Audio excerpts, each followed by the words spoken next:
ini, mohon maaf ini, kalau nggak ada Pak Prabowo nggak bisa kejadian, Pak.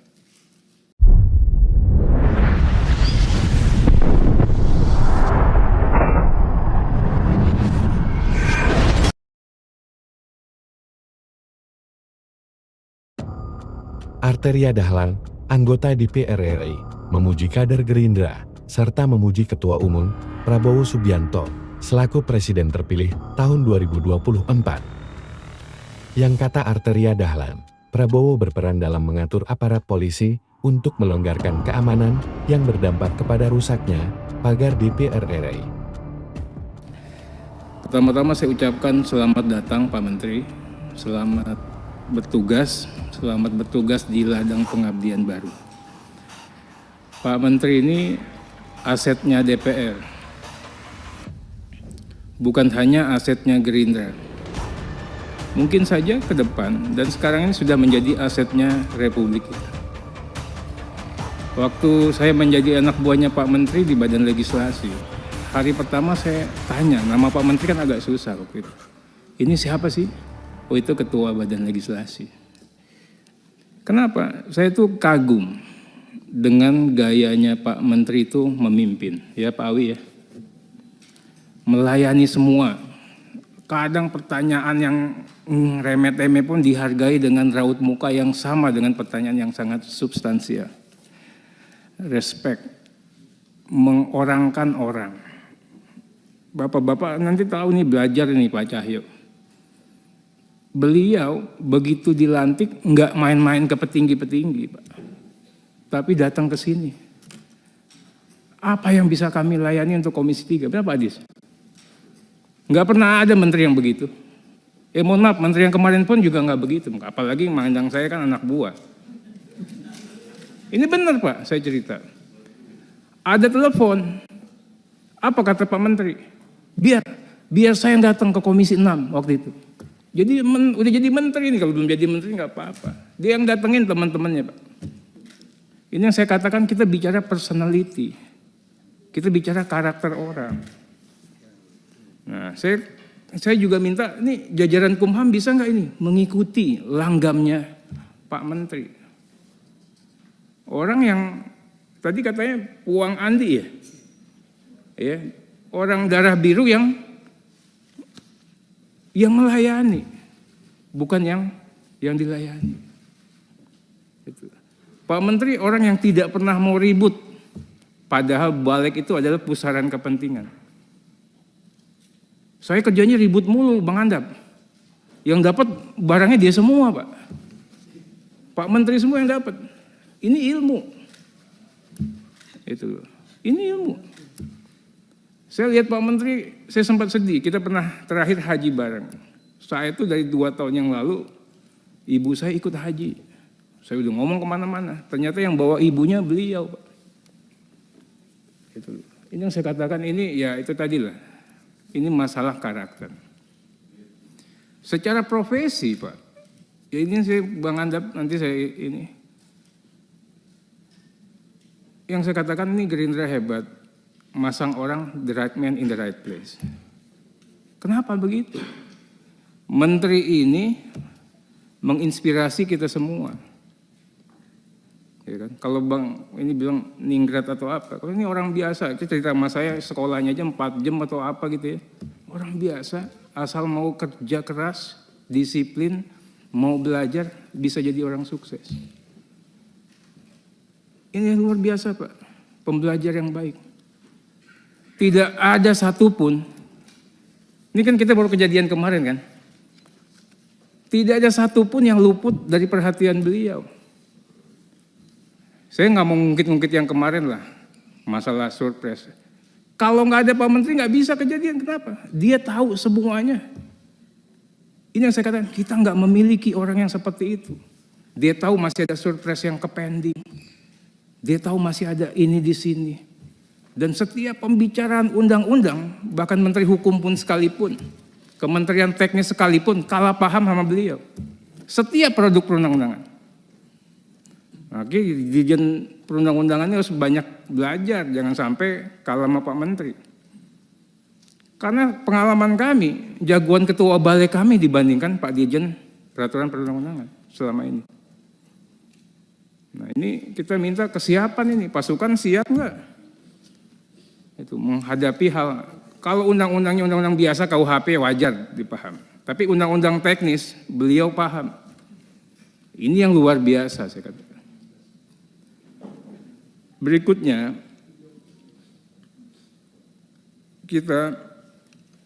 saya mohon maaf sebelumnya nih ada, kemarin nggak mesti kejadian. Kalau nahkoda yang mimpinnya beliau.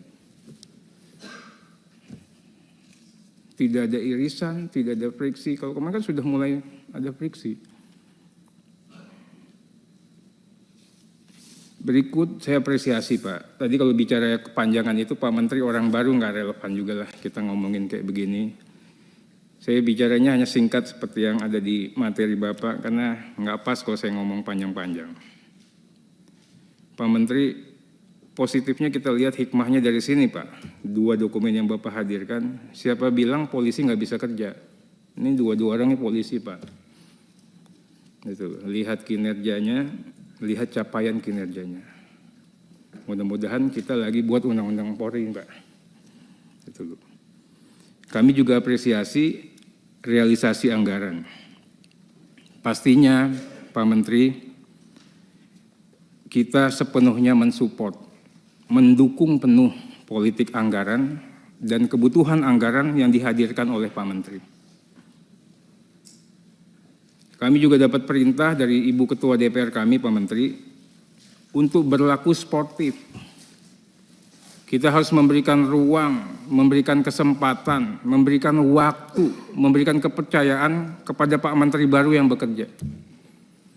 Kepada pemerintahannya, kabinetnya Pak Prabowo yang akan datang ini buat bekerja. Makanya kebutuhan anggaran ini akan kita waktu, memberikan kepercayaan kepada Pak Menteri baru yang bekerja.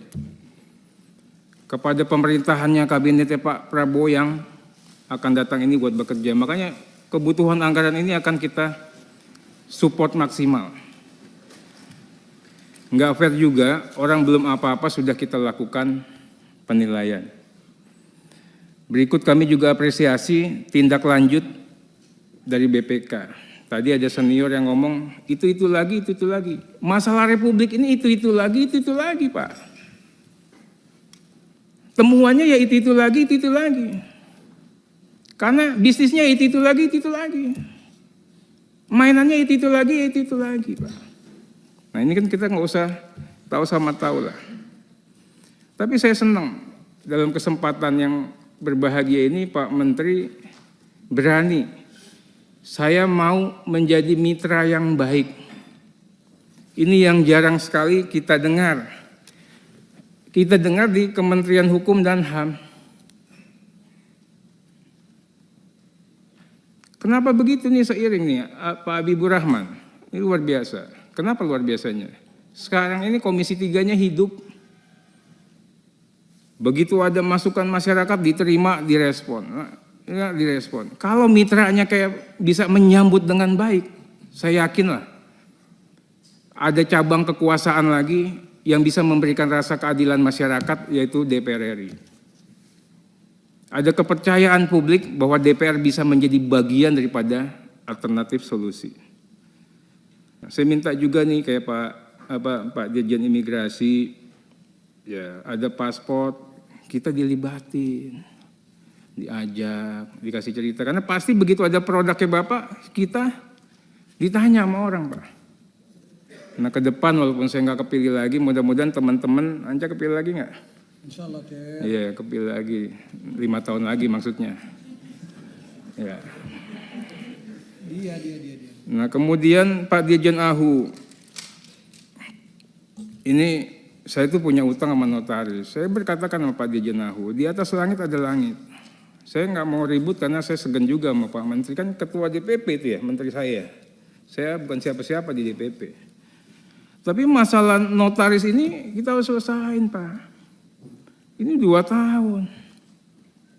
Saya juga dengar banyak komentar-komentar, nggak tahu ya Pak Cahya atau siapa terkait dengan kehadiran atau saya tidak pernah intervensi terkait notaris. Yang saya ingin katakan apa? ini itu adalah organisasi profesi. Dijaga itu kedaulatannya. Itu. Kemudian hilangkan, kurangi ya intervensi pemerintah di situ. Baik dalam sikap, kebijakan, apalagi regulasi. Ini kan, saya sederhanakan itu Pak Cahyo, karena saya tuh menghadirkan Peradi itu saya. Perhimpunan Advokat Indonesia. Kita yang berjuang melepaskan Peradi daripada Mahkamah Agung dulu. Kita nggak sudi. Dan saya juga keluar dari pengacaranya Peradi. Kenapa? Tatkala Peradi ribut untuk urusan yang nggak penting. Masalah pendidikan advokat lah, masalah sertifikasi. Saya bubar, saya keluar Pak. Kita dulu melawan tiran, sekarang kita jadi tiran, saya bilang sama Peradi. Nah, terakhir ini, para pendiri bangsa Pak Menteri sepakat mewariskan negara Indonesia sebagai negara hukum. Bukan negara kekuasaan. Oleh karena itu, pondasi kehidupan berbangsa dan bernegara Pak Menteri, itu sudah sangat jelas. Kita sepakat untuk mendasarkan kepada Pancasila dan Undang-Undang Dasar Negara Republik Indonesia tahun 1945. Kita perkuat lagi keyakinan itu kita tuangkan dalam pasal 1 ayat 3. Negara Indonesia adalah negara hukum. Kedaulatan berada di tangan rakyat dan dilaksanakan menurut Undang-Undang Dasar. Pasal 1 ayat 2. Kita juga yakinkan bahwa sistem presidensial menjadi sistem pemerintahan kita. Presiden sebagai kepala negara sekaligus kepala pemerintahan. Ini harus dimaknai dalam konteks Indonesia sebagai negara hukum. Presiden Pak, sekalipun sebulan lagi mau selesai, harus berpedoman, tunduk, patuh pada konstitusi, Undang-Undang Dasar Negara Republik Indonesia tahun 1945. Sebagai kepala pemerintahan, Presiden juga harus melaksanakan dan menjalankan undang-undang seluruh-seluruhnya. Ini kita perkuat lagi dengan janji sumpah dan jabatan Presiden di konstitusi juga. Kita punya pengalaman universal, semua belahan dunia. Tidak ada penguasa yang bisa melawan konstitusi. Kejadian kemarin sangat memalukan.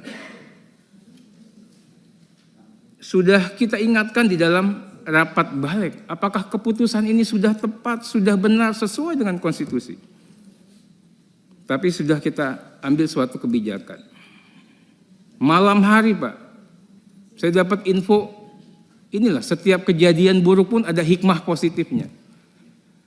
Akan ada gelombang massa. Tapi pagi harinya Pak Andap, saya curiga. Kok pengamanan DPR begini aja? Laporan kami katanya gelombang massanya besar. Makanya saya bilang ini ada sisi positifnya. Kok tiba-tiba jam 10 paripurnanya ditunda? Ini sisi positifnya Pak. Ya. Siang hari bisa-bisanya pagar DPR diceretelin, nggak ada yang menghambat. Coba zaman dulu Pak, digebuk Pak. Sorenya mahasiswa masuk, dibiarkan saja. Kalau ada gesekan dikit, saya bilang sama Pak Kapolda, ini kasihan ini Kapoldanya. Di satu pihak dia harus humanis, di pihak lain dia harus amankan ini, objek vital negara. Kerja keras. Kesimpulannya apa Pak? Ini saya bicara apa adanya nih. Saya sampaikan juga ke banyak teman-teman. Ya. Ini, mohon maaf ini, kalau nggak ada Pak Prabowo nggak bisa kejadian Pak. Kesimpulannya apa? Ya. Orang yang kita anggap otoriter, totaliter, tiran, militeristik. Tapi kalau kita kasih kesempatan untuk berbuat baik, bisa. Nggak ada Pak sejarahnya gedung DPR digoyang-goyang, dibiarin aja. Nggak ada. Nggak ada sejarahnya nih Habibur Rahman, pagar hidupnya Pak. Bisa diem. Kalau nggak ada perintah. Saya bilang mahasiswa, iya kalian hebat. kalian membantu kami. Tapi kalian juga harus kasih ruang sedikit bahwa pemerintahan baru yang akan berkuasa punya niatan baik untuk kalian. Nah ini kita juga berharap bisa diikuti sama pasukan. Semuanya harus ikut. Saya berharap Pak Ketua. Waktu Ter. Iya Pak. Indonesia ini bisa lebih baik ke depan. Mudah-mudahan ada menteri-menteri seperti Pak Menkumham lagi yang bisa dihadirkan sehingga menambah keyakinan kita. Terakhir Pak Menteri, saya nitip ini. Pasukan di Kumham ini hebat-hebat. Bang Anda, Pak Reinhardt itu tahu, saya tidak pernah nitip orang ya Bang. Sekalipun ada, saya hanya nitip 2 orang, nggak ada eselonnya. Mungkin sekarang udah eselon 5 lah. Itu pun dari 10 tahun saya di sini sampai sekarang orangnya itu aja Pak. Nggak ada tuh saya nitip pakai dokumen list, daftar nama, dicap-cap, nggak ada Pak, bukan tipe saya. Saya hanya orang yang saya kenal, itu pun cuma 1-2 orang itu aja selalu. Nah, dan saya juga yakin Pak, di Kumham ini orangnya baik semua, nggak ada orang merah lah, orang apa. Mudah-mudahan Pak Menteri bisa lebih bijaksana. Ya, semua orang di sini bagus-bagus dan jangan sampai nanti ada pasukan kita khawatir ganti bendera, ganti nahkoda, ya kan? Itu juga berganti kesejahteraannya mereka, Pak. Mungkin itu saja.